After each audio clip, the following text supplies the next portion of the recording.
item up is a public hearing, and it's a hearing for local law number 3, proposed local law number 3, to provide the codification of the local laws, ordinances, and certain resolutions into the municipal code to be designated the code of the town of Webster. Before I put the gavel down and have people come up to the podium, I will say Barb Scott, who is down at the far end there, next to Paul Adams, our finance director. Barb, you were the town clerk for 20 years? Okay. And she retired at the end of June of 2020. We hired her back a week later, and the reason why we hired her back in a part-time role was to be the project manager, project leader of this code update. And she'll articulate it better than I will. It's funny because she retired 6 months after I became supervisor. I immediately liked Barb. I won't get into all the reasons, whatever. But she said to me, as she was about to retire, you know, the one regret I have is that I was not able to, because I was busy with tax receivership and all that, is to really get to the finish line, this update of the code project. And that kind of spawned the idea of, well, what about if we brought you back in a part-time role as a project leader? And here we are, I guess, 27 months ago, and we're at this stage of the process. It's been a long and winding road. So with that being said, and I think anybody who's here tonight to talk and have questions or whatever might be very interested in how this all came about. But with that being said, I'm going to open the public hearing. And from the sign-in list, Mr. Aragi? Yes. Would you like to speak? I will make a few words. Please, by all means, up to the podium.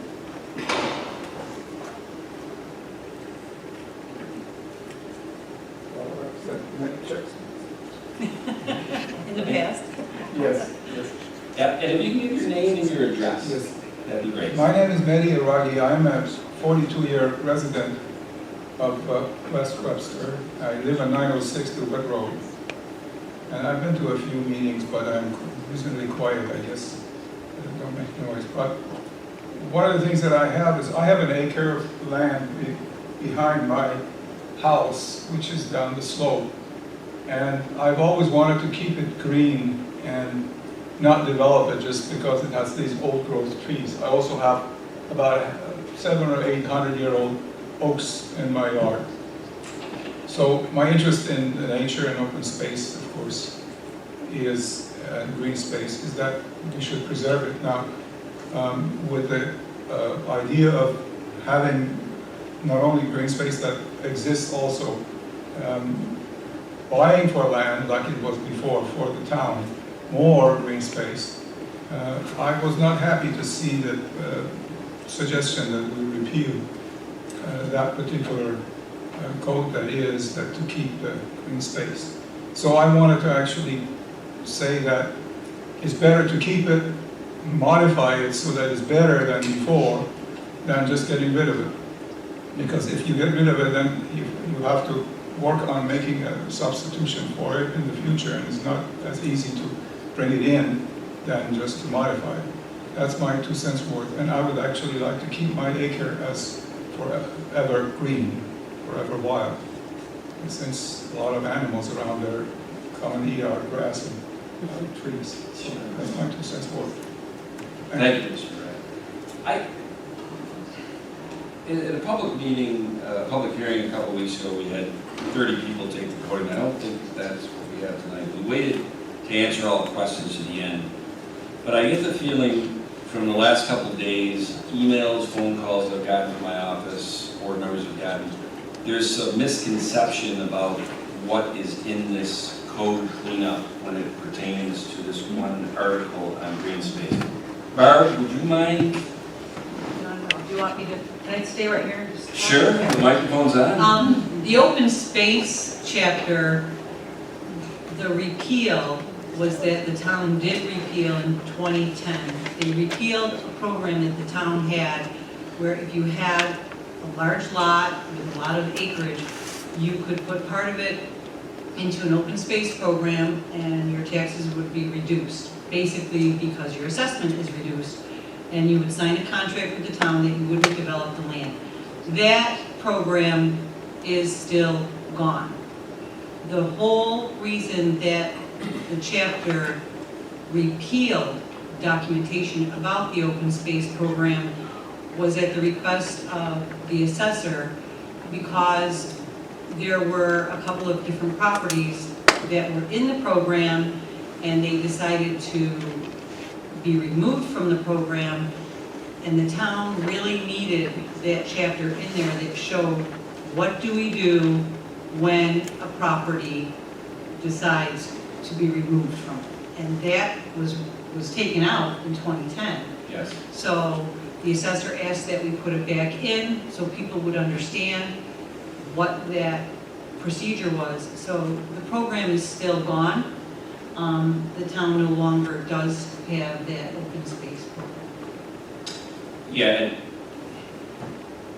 well, I don't know what else to add to that except for, certainly it doesn't mean the town and the town board is against open space. Correct. This is cleaning up the code, in a lot of ways pure and simple. And I think there was a lot of And correct me if I'm wrong, the town does still have other open space programs. Yes, it does. They have conservation agreements and different things like that when we And did our green space many years ago. I don't even, I mean, it was local law number 2 from 2010. It's 12 years ago. I know that Bill and Patty have been on the board for 12 years. I mean, it's a long time ago. Donna's not here, our assessor. Why it got discontinued, I don't know, but it did. And there's other ways to have green space preserved. This one got discontinued, this mechanism. So anyway, I hope that sheds some light on this. Mike DiTullio. I'm good, no thanks. You gonna pass? Okay. Diana Davis. Hi. I don't know if you guys got our email. We did. Did you? Did everybody Yeah. get the letter?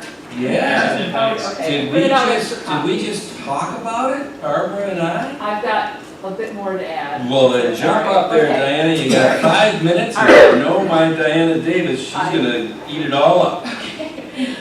So just from what you said, we as a group, as an open space committee, very aware that this program was something that lapsed in 2010. As far as I understand it, it's because the way that our code was worded for it fell afoul of like state regulations. Parenton does still have one that is continuing to be successful, and just to dot my I's and cross my T's, I actually spoke with somebody from the Parenton planning department today, just to sort of get his perspective on, how that's working out for them, and, what the sort of differences might be. From my sort of non-expert examination of the two different codes, what I could see was that Parenton phrased it as a permanent conservation easement, that the town is essentially acting as like steward for, right? The same kind of get out clause existed as what we had when we had ours, but according to him, he doesn't really see that as happening ever. Like people, when they opt into it as a conservation easement, and it's been particularly successful for properties that would be developable, so like not things that aren't going to be developed anyway, but a way of preserving green space in properties that would otherwise, you're going to see so much development pressure on it, the town wouldn't be able to compete with the developer on paying, but the tax benefits, and it obviously takes a willing landowner, that ends up being something which is viable. So, I mean, our standpoint is we're not, as a sort of group, and I guess probably, I don't know, what sort of communication you've got from what residents that may or may not have understood this was already a defunct program. But what we're sort of saying is, look, like what Mehdi said basically, this is a great opportunity to revise it, or at least talk about revising it, and think about, you know, having that as a tool in the toolbox. I mean, if we're talking about, you know, I know when we were talking about some of the properties on our sort of, you know, tabled list right now, right, that we were looking at in terms of like a potential referendum, some of those properties, you know, it starts to add up, it starts to get expensive, but a lot of those properties were in this open space thing, which is expiring in, you know, 5 years. I just think, let's not be hasty. There's no reason to take it out of the code without at least having a public hearing. I guess this is a public hearing about it, but a public hearing about maybe implementing a new one. I feel like we would have a lot of success with that, and it doesn't cost the taxpayers anything, which is, I think, pretty crucial. But it ends up leaving you with quite a lot of open space. Right now, on the open space preserved lands map on the town, I think we've got something like close to 500 acres in this program that are going to be vulnerable for development, and you know, we're going to face the sort of, well, do you lose it, or does the town use taxpayer dollars to obtain those almost 500 acres? I think 2028, there might be a couple that are 2032, but I mean, that's just a few years from now. And in fact, some of the properties that we're still with the Friends of Webster Trails in our group are trying to sort of pursue independently acquiring, which, Tom, we have to have a meeting about at some point.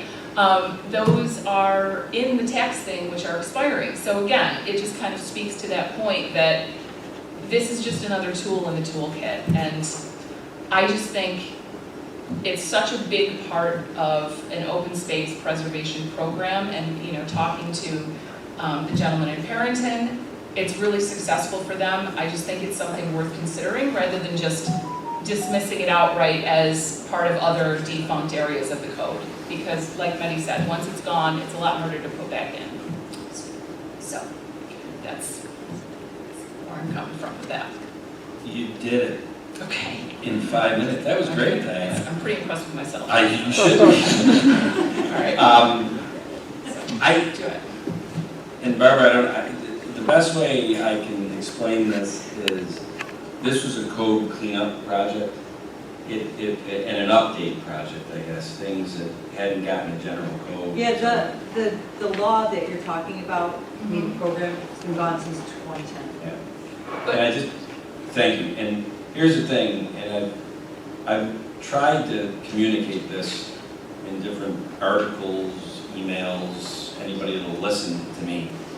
This is a step process. We have to clean up stuff from the last 5-7 years, I would say, Barbara, maybe 5 longer. to 7 years? Oh, it's going back. Well, one of the things we're getting rid of is the water department in our code.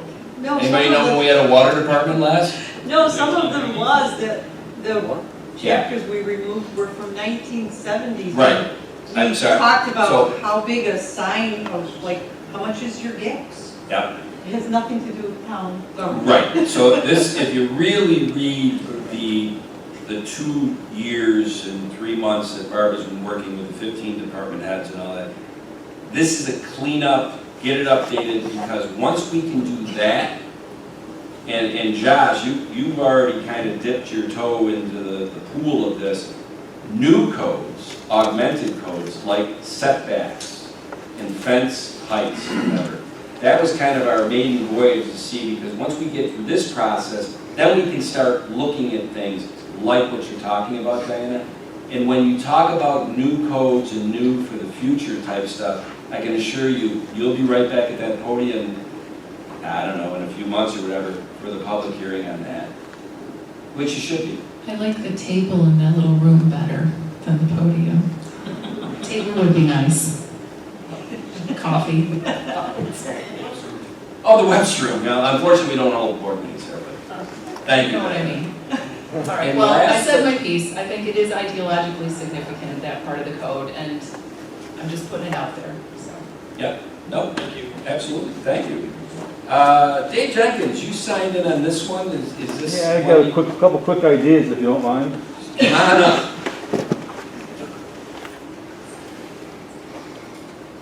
For the record, Mr. Jenkins and I have not seen each other at the coffee shop, and we have not had any discussions about this code update project. Is that correct, Dave? That's correct. Okay. Who you are. Good morning, good afternoon, I'm sorry, good evening, something like that. So anyhow, I'd like to know what you're gonna put into the code, as soon as you have the verbiage written up, what's gonna replace it. That's something I don't see. Does that make any sense? For Am what, I missing something? for what? You're gonna area? clean up the code, and then you're gonna replace it with something? When we talk about cleanup, the code is still 700 pages. Yeah. And when we talk about cleanup, I don't know, I'm guessing that the public hearing announced what was being removed. So there's many chapters that were removed, and then I don't know if the Schedule A was published. Was it published? Yes. So there's a document, it's 45 pages long, and it tells all the changes. I gotta find that, okay. Okay.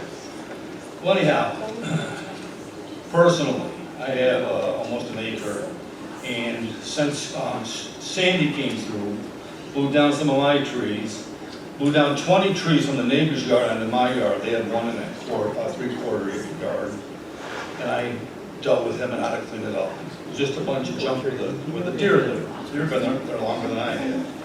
The point is, in the last 15 years, it's gotten a lot windier. I have 2 huge maples. I am working on getting torn down and then replacing them with other trees. It won't make up for the leaf area immediately, but I'm trying to be responsible about it. And the point I'm trying to make is I think everybody that owns anything with a plan on it should have a responsibility to take and try to keep it green, keep the area green that they now own. Number one. Number two, the town should try to help people do this. There is a course you can go down to Cornell and take. It's a 3-day course. You got to pay for the course. You got to pay to stay overnight. And it teaches people tree for tree, how to remove a tree over so many acres or yards or whatever, which trees are important, which are not. And you got to remember, trees don't know where the line between the neighbors are. There's trees. And this course teaches you to look at the whole issue and the small issues and what to take out, what not to take out. Perhaps the town could afford to send a couple of councilmen, people to this course where they can go out and make part of the planning department. I'm doing this off the top of my head, that's why I'm a little bit.